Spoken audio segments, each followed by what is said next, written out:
Hello everyone, welcome to MK's Biovision.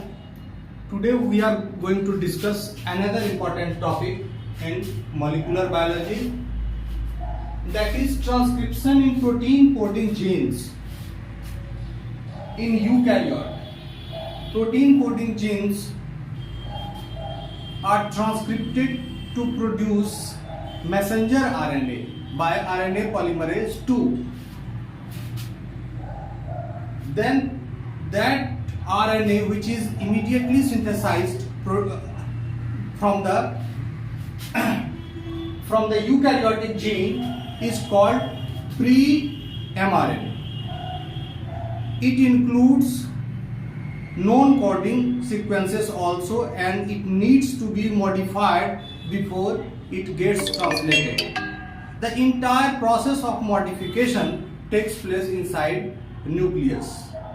The process involves capping, removal of unwanted sequences, that is called splicing, and polyadenylation. Here we see this is the gene, this is the promoter region, and these are the exons. Exons are the coding sequences of the genes according to which polypeptides are added. Exon 1, 2, 3, 4, these are the coding sequences. There are introns also. Introns are the non-coding sequence. Non-coding sequences: intron 1, intron 2, intron 3. There are 3 introns which are non-coding in nature. I1, I2 and I3. These are introns that needs to be removed from the mature RNA when the final RNA will be formed and it will be exported to the cytoplasm. That introns, the introns needs to be removed from this final mRNA. These intron sequences which are not translated needs to be removed.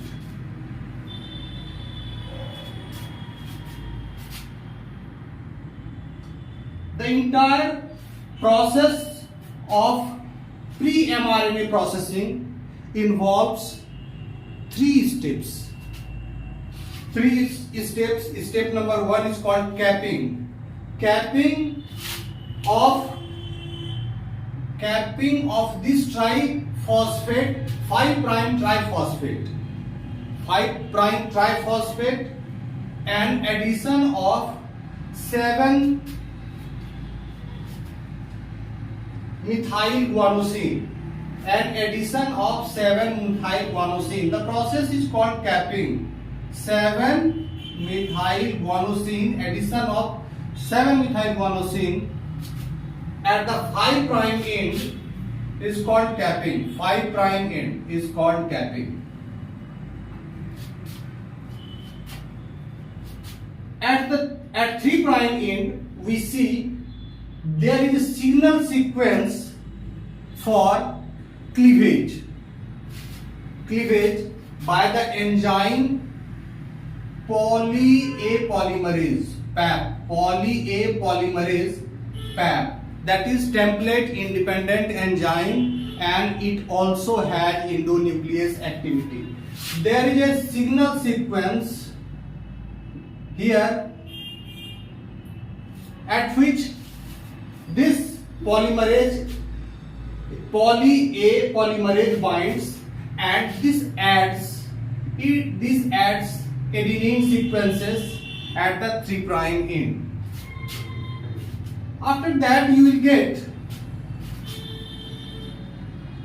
7-methylguanosine at 5' end and poly-A tail created by poly-A polymerase in template independent manner. It doesn't require any template for extension of this tail. only ATP is required, because all the nucleotide that is added here is adenine. Polyadenylation is done through the enzyme PAP. Capping also involves two enzymes.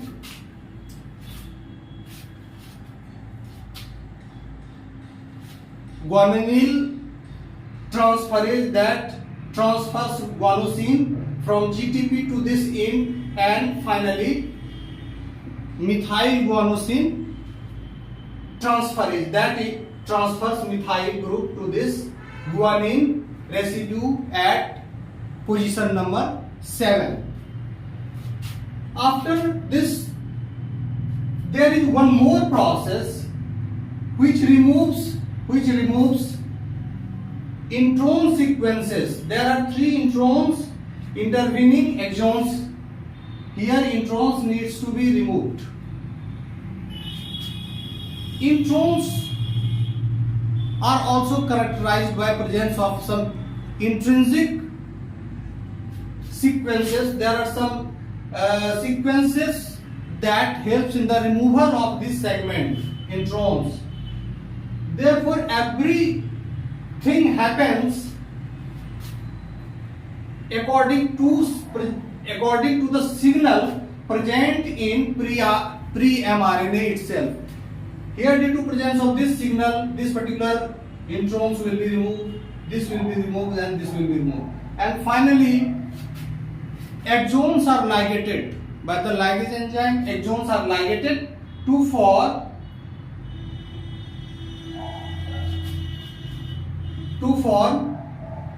exons are ligated to form these 3.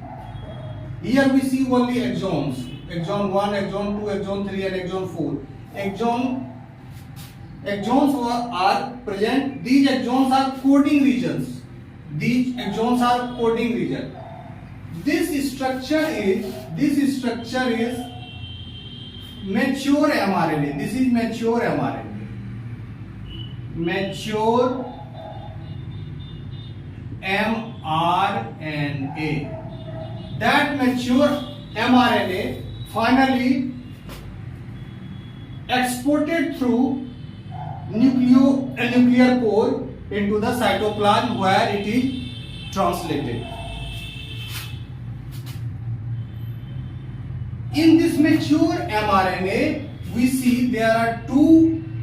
This is 5' untranslated region, UTR, and this is 3' UTR. After 7-methylguanosine cap, there is a zone called 5' UTR that is not translated by the ribosome.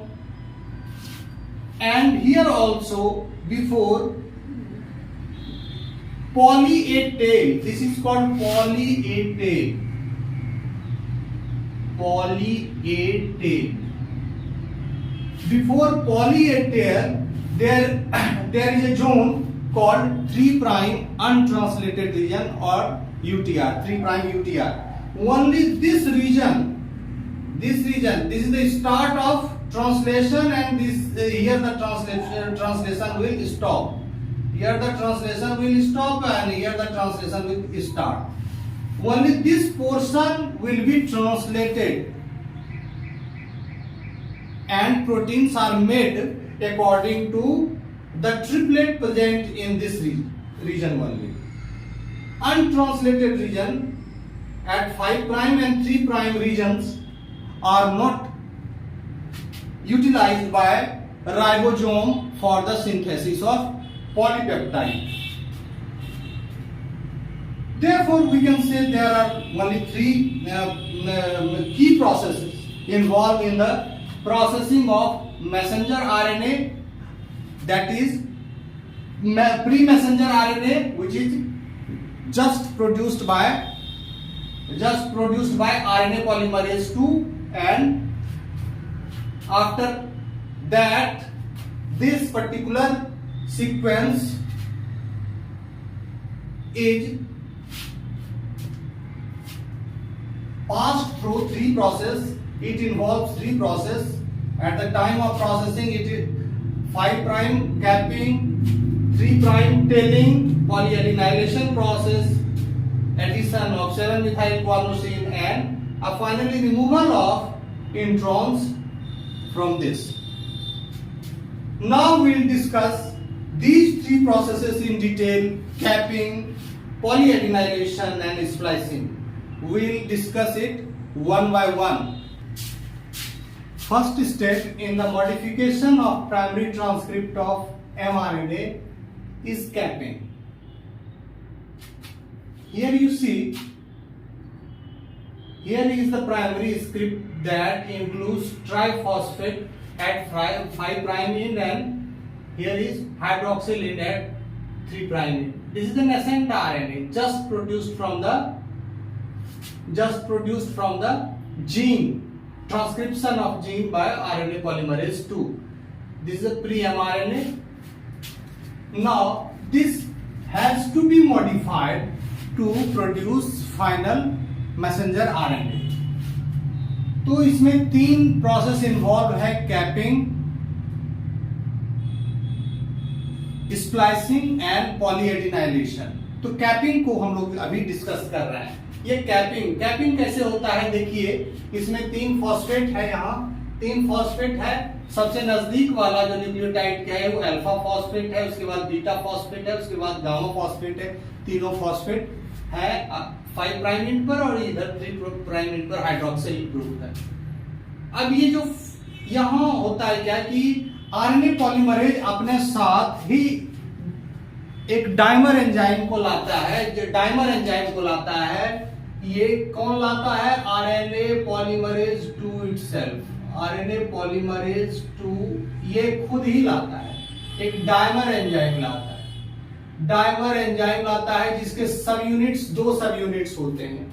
एक सब unit जो होता है phosphatase का होता है, और दूसरा सब यूनिट ग्वानोसिन मिथाइल ट्रांसफरेज होता है. पहला सब यूनिट क्या करता है कि ये गामा फॉस्फेट को रिमूव कर देता है. गामा फॉस्फेट को रिमूव कर दिया तो अब इसके पास अल्फा और बीटा फॉस्फेट बचा. यहाँ अल्फा और बीटा. अब ये गामा फॉस्फेट यहां से रिमूव हो गया by the activities of this phosphatase that causes hydrolysis of the gamma phosphate from this, and finally you will get 2 phosphate group. यहाँ ये जो है फॉस्फेट के बीच में बॉन्ड है. अब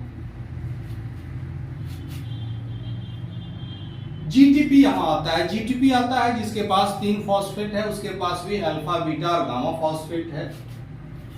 तो ये जो एंड है ये अटैक करता है जीटीपी के ये ग्वानोसिन ट्राइफॉस्फेट है, ये ग्वानोसिन ट्राइफॉस्फेट है, इस पे 3 फॉस्फेट है, और ये वाला जो एंड है ये अल्फा फॉस्फेट पर अटैक करता है, अल्फा फॉस्फेट पर, और इस तरह से इसको रिमूव कर देता है. तो यहाँ हम देखते हैं कि ग्वानोसिन में ये जो जीटीपी है ये इसके अल्फा फॉस्फेट पर ये जो फ्री एंड है 5' का, ये इसका बीटा फॉस्फेट वाला ये अटैक करता है और फाइनली ये पायरोफॉस्फेट को डिटैच कर देता है. पायरोफॉस्फेट एनर्जी रिच बॉन्ड, तो ये डिटैच हो जाता है. तो डिटैच हो जाने के बाद अब यहां फिर हम देखते हैं कि ग्वानोसिन ट्राइफॉस्फेट बन गया, क्योंकि ग्वानोसिन का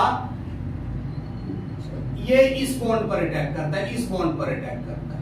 तो एक फॉस्फेट इसके साथ रहता है, ये ग्वानोसिन वाला फॉस्फेट है. ये जो अल्फा है ग्वानोसिन का फॉस्फेट है, और ये 2 जो फॉस्फेट है इसका फॉस्फेट है, ये प्री एमआरएनए का फॉस्फेट है. तो ये वाला दोनों फॉस्फेट प्री एमआरएनए का फॉस्फेट है, और ये अल्फा वाला जो है वो ग्वानोसिन का फॉस्फेट है, जीटीपी का फॉस्फेट है. तो इस तरह से 3 फॉस्फेट का यहां भी जो है 3 फॉस्फेट आ गया है, और सबसे आगे ग्वानोसिन आ गया है. ग्वानोसिन का अब मिथाइलेशन होगा.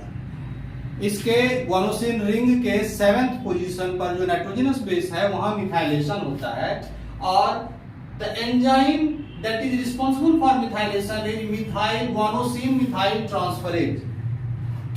यही इसी डाइमर का ये हिस्सा है, ग्वानोसिन मिथाइल ट्रांसफरेज।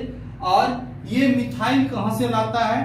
ये मिथाइल लाता है एस एडिनोसाइल मैथ्योनिन से। ये क्या है? मिथाइल डोनर है, कई रिएक्शन में काम आता है, मिथाइल डोनर है। This compound is methyl donor, methyl donor. This donates methyl group to guanine. अब यहां देखिए मिथाइल ग्रुप यहां आके लग गया और यहां 3 फॉस्फेट है, उसके बाद नाइट्रोजन फॉस्फेट और इस तरह से है। ये 7 पोजीशन पर है, 7 मिथाइल और 3 फॉस्फेट है। अब इसमें देखते हैं कि इसके बाद पहला न्यूक्लियोटाइड ये है, उसके बाद this n number represents any of the 4 nucleotide present in RNA, that is CTP, UTP, GTP और ATP। तो ये सारे होते हैं, थायमिन नहीं होता है, थायमिन की जगह पर यूरेसिल होगा। यहां हम देखते हैं कि ये चारों में से कोई हो सकता है। अब यदि ये यूनिवर्सल फीचर है कि गुआनिन के 7th पोजीशन का मिथाइलेशन हो जाए, ये यूकैरियोट्स में सभी जगह पाया जाता है कि जो 7th पोजीशन है गुआनिन का, ये मिथाइलेशन होता है। तो इस तरह का जो कैप होता है, इसको हम कैप 0 के नाम से जानते हैं, कैप 0 के नाम से जानते हैं इस तरह के कैप को। ये सभी जगह सभी यूकैरियोट्स में पाया जाता है। कुछ मल्टी सेलुलर यूकैरियोट्स में ऐसा भी पाया जाता है कि जो फर्स्ट न्यूक्लियोटाइड है उसके शुगर के OH प्राइम, जो 2 प्राइम OH है, वहां मिथाइल ग्रुप जुड़ता है। तो ये कहां मिथाइल ग्रुप जुड़ता है? इस न्यूक्लियोटाइड के 2 OH प्राइम पर, 2 प्राइम OH जहां है वहां ये आके जुड़ता है। तो यहां भी एक मिथाइल जुड़ सकता है।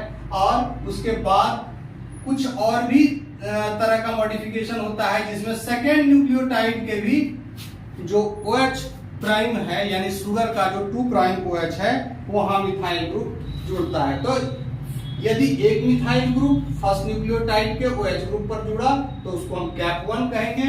और यदि दूसरे सेकंड नंबर न्यूक्लियोटाइड के पर भी यदि ये आ गया है, मिथाइल ग्रुप ऐड हो गया है at 2 prime OH, then it will be called cap 2। तो ये कैप में कई वेरिएशन पाए जाते हैं। ये जो है मल्टी सेलुलर ऑर्गेनिज्म में ज्यादा पाया जाता है।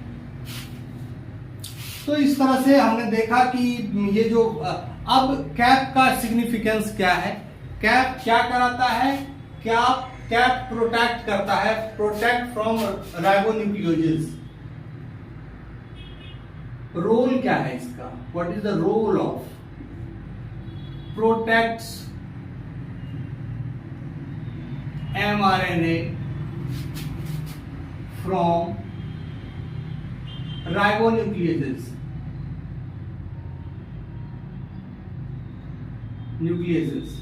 क्योंकि ये जो ट्राइफॉस्फेट है ना, इस पर ना राइबोन्यूक्लियस का एक्शन नहीं होता है, इस पर नहीं होता है।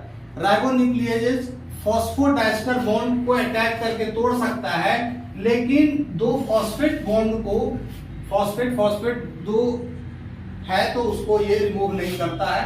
तो इस तरह से ये, इस तरह का जो स्ट्रक्चर है, ये इम्यून हो जाता है टू द इसको इम्यूनिटी मिलती है from the activities of ribonucleases found in the cytoplasm. तो ये एक तरह से इसको प्रोटेक्शन भी मिलता है। तो दूसरा रोल है इसका, वो है it helps in binding of ribosomes।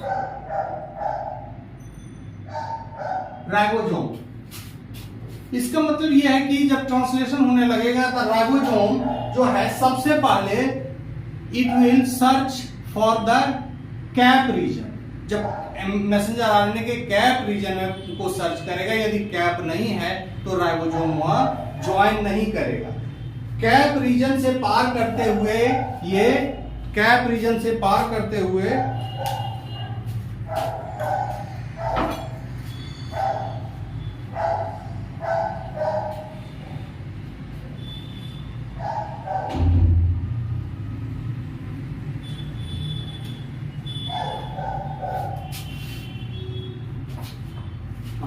Cap reason से पार करते हुए ये अनट्रांसलेटेड रीजन से होते हुए फाइनली ट्रांसलेशन का जो बिगिनिंग होता है, स्टार्ट साइट होता है, वहां तक जाता है। थर्ड जो है रोल, ये एक्सपोर्ट में रोल प्ले करता है। एक्सपोर्ट में, एग्जिट में, from the exit of mature mRNA from nucleus to the cytoplasm, तो ये एग्जिट में भी मदद करता है। Exit of mRNA from nucleus.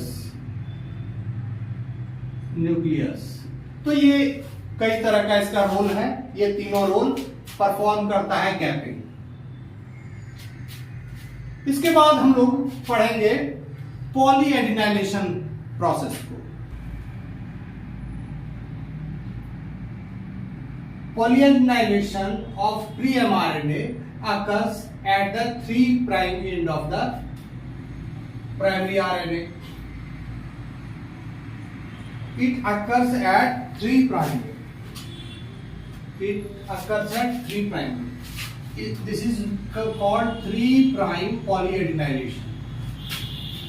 Here we see that किसी भी प्राइमरी ट्रांसक्रिप्ट का ये सीक्वेंस है, ये सारे के सारे 3 सिग्नल सीक्वेंसेस हैं और ये जनरली ज्यादातर आरएनए में ये सीक्वेंस प्रेजेंट होता है। और इसमें हम देखते हैं कि एक एयू रिच रीजन है, दूसरा सीए रीजन है, डाइन्यूक्लियोटाइड है, और इधर जीसी रिच रीजन है। कई ग्वानिन और साइटोसिन न्यूक्लियोटाइड इधर है। यहां ये लगभग 10 से 30 न्यूक्लियोटाइड अवे रहता है डाउनस्ट्रीम, ये साइटोसिन और एडेनिन, यही क्लीवेज साइट है। एक्चुअली पॉलीएडिनाइलेशन कभी भी टर्मिनस पॉइंट से शुरू नहीं होता है, जहां प्री एमआरएनए के सबसे लास्ट न्यूक्लियोटाइड से पॉलीमराइजेशन कभी शुरू नहीं होता है, पॉली ए टेल का एडिशन शुरू नहीं होता है। ये किसी इंटरनल साइट पर शुरू होता है, यानी कि some portion of the tail has to be removed. तो ये यहां से यहां तक रिमूव होगा, ये क्लीवेज साइट है, और इसके बाद यहां से यहां पॉलीएडिनाइलेशन होगा। लेकिन इसके लिए कई प्रोटीन्स हैं जो सीक्वेंशियली अटैच्ड होते हैं इसके टेल रीजन में। सबसे पहले हम देखते हैं कि CPSF, cleavage and polymerization specificity factor, cleavage and polymerization specificity factor, ये इस AU रीजन से बाइंड करता है, और this is followed by binding of cleavage stimulatory factor F, cleavage stimulatory factor F। तो इस तरह से ये दोनों प्रोटीन बाइंड करते हैं, एक AU रिच रीजन पर, दूसरा GC रिच रीजन पर, और ये को स्टिमुलेटरी होता है, यानी कि इसके फंक्शनिंग में ये मदद करता है। बीच का जो सीक्वेंस है वो साइटोसिन एडेनिन का, ये डाइन्यूक्लियोटाइड का सीक्वेंस है, यही क्लीवेज होता है towards the adenine side. Adenine side यानी कि एडेनिन के 3' एंड पर ये क्लीवेज हो रहा है, ये क्लीवेज साइट है। तो यहां क्लीवेज हो रहा है, इस साइड पर क्लीवेज हो रहा है, और यहां हम देख रहे हैं कि ये सारे प्रोटीन इससे लगे रहते हैं। यहां यही प्रोटीन है CPSF, और यहां CSP TF। तो ये सारे प्रोटीन यहां लगे रहते हैं। इसके बाद ये जो मिडिल साइट है, लगभग मिडिल में रहता है, 3 न्यूक्लियोटाइड इधर, CA के डाउन स्ट्रीम 3 न्यूक्लियोटाइड है GC रिच, और इसके up stream 30 nucleotide down stream और 30 न्यूक्लियोटाइड अप स्ट्रीम। ये वाला जोन है AU रिच रीजन और JC रिच, ये लगभग मिडिल में है। और इस मिडिल में दो फैक्टर आके लगते हैं, cleavage factor 1 and cleavage factor 2। Attachment of these two factors is finally responsible for the binding of PAP protein. PAP protein is polyamidinylate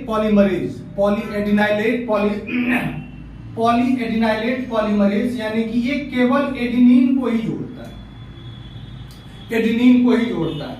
यहां इस साइट पर देखिए क्लीवेज हुआ, क्लीवेज होने के बाद ये जो साइट है, ये फैक्टर, ये क्लीवेज करा के ये क्या करता है, ये इंडोन्यूक्लियेज एक्टिविटी इसको रिमूव करता है। ये क्या करता है, ये इंडोन्यूक्लियेज एक्टिविटी रहता है इसमें, इंडोन्यूक्लियेज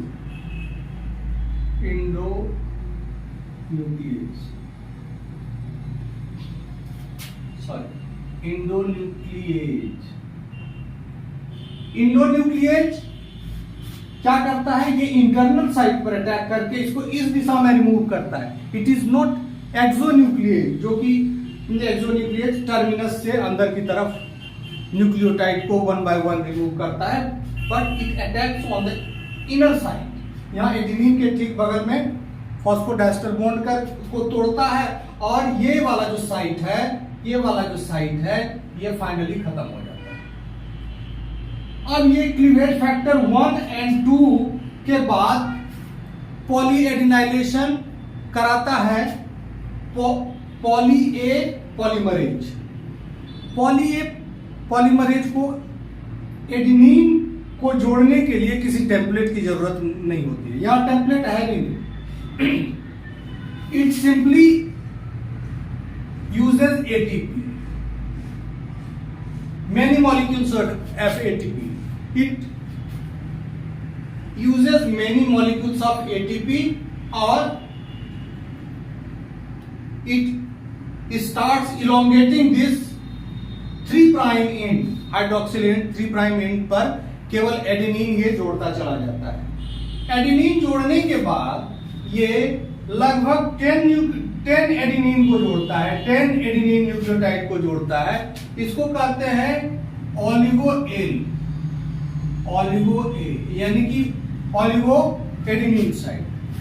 एक छोटा सा एडेनिन का पॉली ए सीक्वेंस ये लगा देता है at the 3' end। Okay, this is followed by, यदि इसको एक और प्रोटीन है जिसको कहते हैं poly A binding protein, this is another protein which joins this PAP region. ये जो पॉली ए रीजन, जो ओलिगो ए रीजन है, उसको ये ज्वाइन करता है। यदि पैप के साथ PAPB बाइंड कर जाता है तो ये इलोंगेशन प्रोसेस को कंटिन्यू रखता है तब तक जब तक कि 200 से 250 न्यूक्लियोटाइड लंबा ये ना हो जाए। ठीक है, it keeps elongating eukaryotic mRNA up to 200 to 250 nucleotide. तो इस तरह से पॉली ए की लंबाई एक मैच्योर एमआरएनए में लगभग 200 से 250 पॉली ए टेल की लंबाई होती है। तो इसी तरह से इसका सिंथेसिस होता है। Finally all the factors gets detached from this end इस तरह, और हमको एक पॉली ए टेल मिल जाता है, जो कि इंटरनल क्लीवेज से प्राप्त होता है, न कि टर्मिनस के एक्सटेंशन से बनता है, इंटरनल क्लीवेज से बनता है। ठीक है, तो फाइनली हम देखते हैं कि कितने फैक्टर इसमें इन्वॉल्व हैं। एक तो है क्लीवेज एंड पॉलीएडिनाइलेशन फैक्टर, जो इस AU रीजन को आइडेंटिफाई करता है, and this binds first, this is followed by binding of another factor, cleavage stimulating factor F, which binds GC region, and this CA region is located almost in the middle of this AU and GC region. This CA region is the cleavage site where the 5 prime end of this adenine is get cleaved by the endonuclease. Cleavage factor 1 and cleavage factor 2 acts as an endonucleases and they cleave this site. And here you see that there is cytosine, इसके बाद कोई नहीं है, इसके बाद ये खाली है, एंडोन्यूक्लियस ने इसको हटा दिया। हटाने के बाद क्या ये यहीं तक रह जाता है? नहीं, ये एडेनिन को केवल मल्टीपल एडेनिन मॉलिक्यूल्स इसमें ऐड होता है और due to the many utilization of many molecules of ATP बराबर आ रहा है और ये एडेनिन का एक्सटेंशन होता है। The extension done by polymerase, PAP polymerase is up to 2 to 10 nucleotide only. After 10 nucleotide, it cannot extend this 3 prime end by adding adenine. But if another activating molecule that is called poly A binding protein comes and joins this site, this elongation process remains continued till the length of poly A becomes 200 to 250 long. तो इस तरह से ये काम करता है। I think you must have liked this lecture. I have discussed capping and polyadenylation in this part of the lecture series. Next part में हम लोग स्प्लाइसिंग के बारे में देखेंगे, इंट्रॉन्स के रिमूवल के बारे में देखेंगे। Okay, thank you.